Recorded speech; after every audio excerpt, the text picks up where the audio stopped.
जैसे कि आप सभी जानते हैं, सच की हमेशा जीत होती है और हमारी एक छोटी सी प्रयास आप तक बड़ी खबर पहुंचाती है। तो स्वागत करते हैं आप सभी का STS न्यूज़ चैनल पर। आगे बढ़ने से पहले आप इस वीडियो को लाइक और चैनल को सब्सक्राइब जरूर कर ले और साथ में बेल आइकन भी प्रेस कर ले। चलिए बढ़ते हैं खबरों की ओर। और 2022 के 5 राज्यों के विधानसभा चुनाव में आप किस पार्टी की सरकार बनाना चाहते हैं, कमेंट सेक्शन में टाइप करके जरूर बताइए। 2 मई 2021 को पश्चिम बंगाल विधानसभा चुनाव के जो नतीजे आए उन्होंने सबको चौंका दिया। ममता बनर्जी की अगुवाई में तृणमूल कांग्रेस इतनी बड़ी जीत दर्ज करेगी, इसकी उम्मीद शायद किसी को नहीं थी। विधानसभा की 294 सीटों में टीएमसी ने 215 सीटें जीतकर अपना परचम लहराया था। दूसरे स्थान पर भारतीय जनता पार्टी रही। भाजपा को इस चुनाव में 77 सीटें ही मिली। बंगाल के इतिहास में ऐसा पहली बार हुआ जब कांग्रेस को एक भी सीट नहीं मिली। लेफ्ट और कांग्रेस दोनों को करारी हार का सामना करना पड़ा। भाजपा को इस चुनाव में 74 सीटों का फायदा तो जरूर हुआ, लेकिन सत्ता में आने का उसका सपना टूट गया। लोकसभा चुनाव 2019 में राज्य में मिले समर्थन से भाजपा उत्साहित थी, लेकिन यहां पर आपको बता दें, भाजपा को फिर से बंगाल में दोहरा झटका लगने वाला है, क्योंकि केएमसी चुनाव में भाजपा ने जो करारी हार सामना करना पड़ेगा वो टीएमसी ने शायद सोचा भी नहीं। और टीएमसी और कांग्रेस मिलकर के भाजपा को लगातार करारा झटका दे रही है। और इस बार केएमसी चुनाव में जिस तरह से बीजेपी ने बमबारी करवाई है चुनाव बूथों पर, इस बार भी लगता है कि भाजपा का सुपड़ा साफ होने वाला है।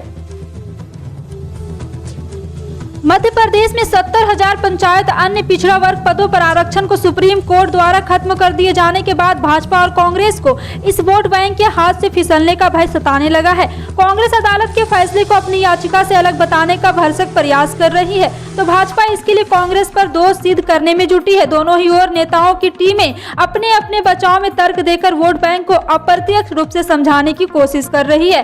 पंचायत चुनाव में ओबीसी आरक्षण खत्म कर दिए जाने के बाद से राज्य निर्वाचन आयोग ने जिला, जनपद और ग्राम पंचायत व सरपंच के पंच के 69,839 को सामान्य घोषित करने के लिए राज्य शासन को पत्र लिखा है।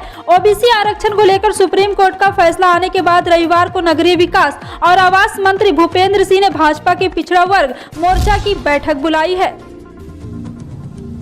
अमृतसर के स्वर्ण मंदिर में शनिवार शाम बेअदबी की कोशिश मामले की जांच अब विशेष जांच दल यानी कि SIT करेगी। पंजाब सरकार ने रविवार को SIT के गठन भी कर दिया है। घटनाक्रम से परिचित लोगों को बताया है कि SIT की अगुवाई अमृतसर पुलिस के डिप्टी कमिश्नर करेंगे। SIT 2 दिनों में घटना पर अपनी रिपोर्ट देगी। दरअसल शनिवार को स्वर्ण मंदिर में उस समय अफरा तफरी मच गई जब 2020 और साल का शख्स कच्चर और यहाँ पर अंदर माथा टेकने वाले स्थान पर लगी रोलिंग के फंद पर श्री गुरु ग्रंथ साहिब के नजदीक पहुंच गया, जिसे सेवकों ने तुरंत पकड़ लिया। सेवक व्यक्ति को पकड़कर पुलिस के हवाले करने के लिए जा रहे थे, तभी लोगों की भीड़ ने उस पर हमला कर दरबार साहिब का परिसर में ही उसकी हत्या कर दी। वहां मौजूद कुछ लोगों ने बताया कि युवक ने श्री गुरु ग्रंथ साहिब के सामने रखी तलवार को भी उठाने का प्रयास किया था।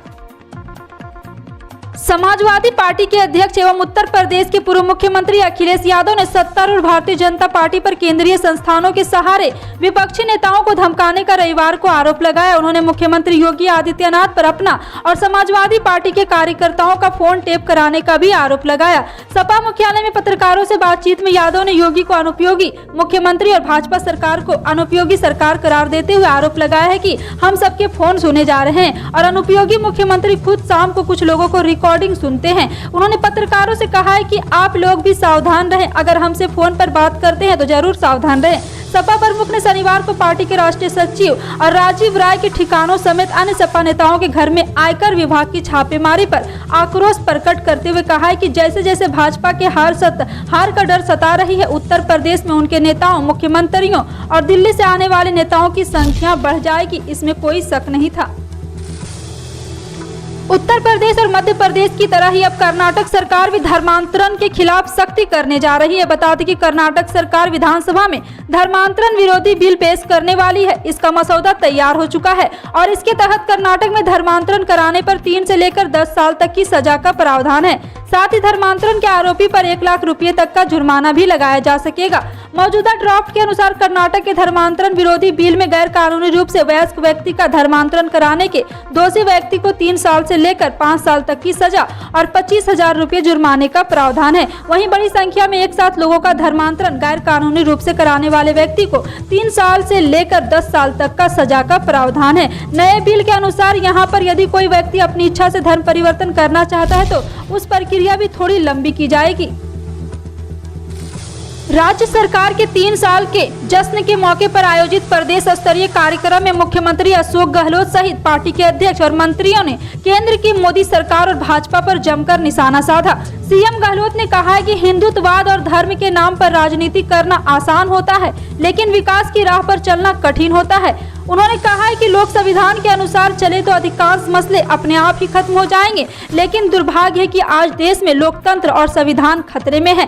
पीसीसी चीफ डोटासरा ने कहा है कि राज्य सरकार द्वारा इतने लोकार्पण और शिलान्यास हो रहे हैं कि नाम गिनीज बुक ऑफ वर्ल्ड में आ जाएगा। पीसीसी चीफ ने कहा है कि मुख्यमंत्री अशोक गहलोत ये व्यवस्था कर दे कि जब प्रभार वाले जिलों में मंत्री दौरे पर जाएं, तब उनके बगल वाली कुर्सी पर जिला अध्यक्ष को भी बैठने का मौका मिले।